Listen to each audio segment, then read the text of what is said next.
Hi everyone, this is with Love, and I am back with another bonus read. And this time we'll be doing the earth signs.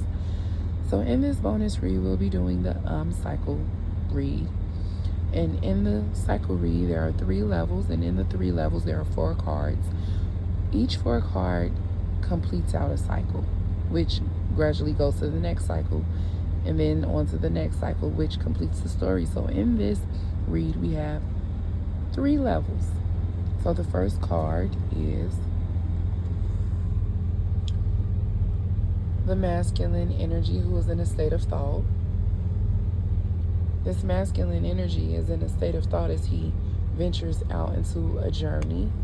The third card is he comes across this feminine energy that appears innocent but is all tied up. And she is a blockage or a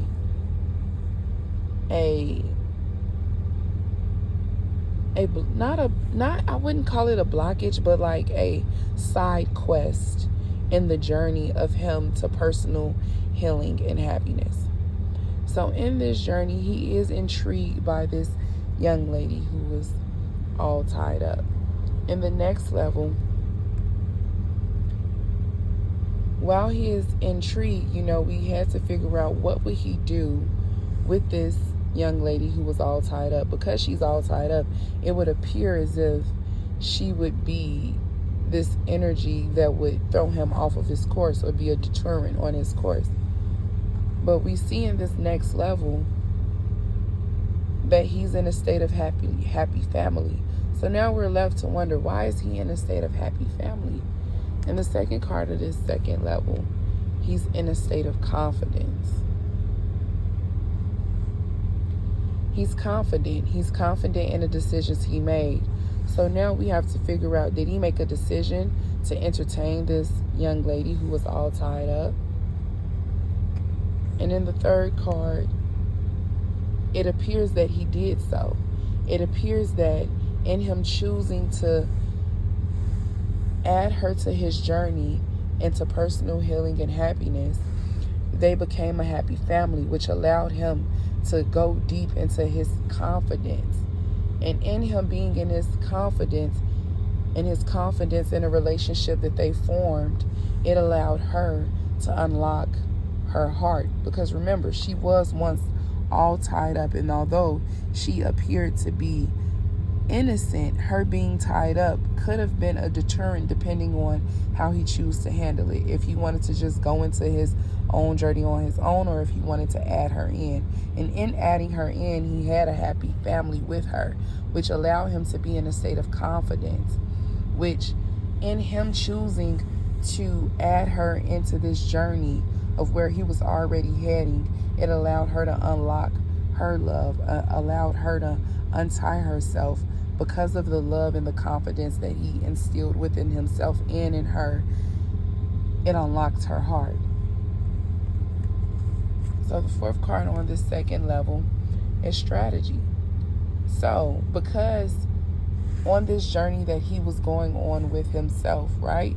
He was going on this journey with himself, and on this journey he encountered this innocent energy who appeared to be tied up. So appeared to be withdrawn, but he could see the love inside of her. She appeared to be standoffish but innocent at the same time. Like, she appeared to be preoccupied. So in him choosing to include her in a journey that he was already making, so he had to figure out what strategy would he use, what plan would he employ to allow her to walk through the door of personal healing and happiness as well. How would he usher her into that? So on this third level, we see he's going to go into a state of confidence. I mean, not a state of confidence, into a state of creativity. Because the second chakra, which is the sacral chakra, is creativity. So with this plan, he's going to get creative on how to usher this young lady into the door of personal healing and happiness, since he was already able to unlock the heart within her, the romance within her, because he saw something within her that he wanted to explore. So in this third level of him figuring out that he's gonna have to use some creative form to create a plan to usher her through that. The second card on this third level, on this third level, he actually achieves it. He achieves it. And she appears to be on this journey herself in a state of confidence, which allows her to unlock her heart.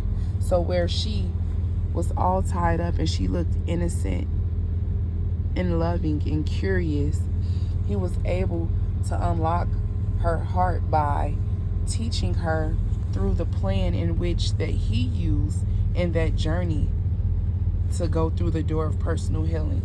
So he used all of what he had learned, made a strategic plan to creatively usher her into being the woman that she was. It was just under wraps by her being tied up and her heart being locked away. So this third card in the third level, now they're in a state of abundance with each other now. She's flourishing. She becomes a fountain of youth where her cup overflows, where she is nurturing and fertile, and they're living in a state of bliss. So what he felt when he decided to allow her into his life, right, the happy family, she now feels that the sun coming out, but she feels it internally within herself. Now for the final card, it's the seventh chakra, which is connecting to the divine, right? So in this journey with this young man, this masculine energy, in order for him to connect through all of his chakras, he had to go on a journey, and this young lady just happened to be a part of his assignment. And in her being a part of his assignment, and him like ushering her and pouring into her and being able to unlock her heart, first allowing her to walk on this journey with him, and in allowing her to walk on this journey with him, he achieved the love within his heart, which allowed her to unlock her heart, which allowed him to gather all the things that he needed from his own journey to figure out how to get her to get to that point. And in him giving her the tools, she became abundant. She began to pour into him. So ultimately, he got what it is that he wanted. He got what it is that he wanted. A mate who poured into him as much as he poured into her, because now she could pour into him, which ended with this being them both being in a state of intuitional bliss. So they're both connected to the divine, because the seventh chakra is the cord that allows your intuition to connect to the universe, connect to the Most High. And that is the ultimate being of where you want to be.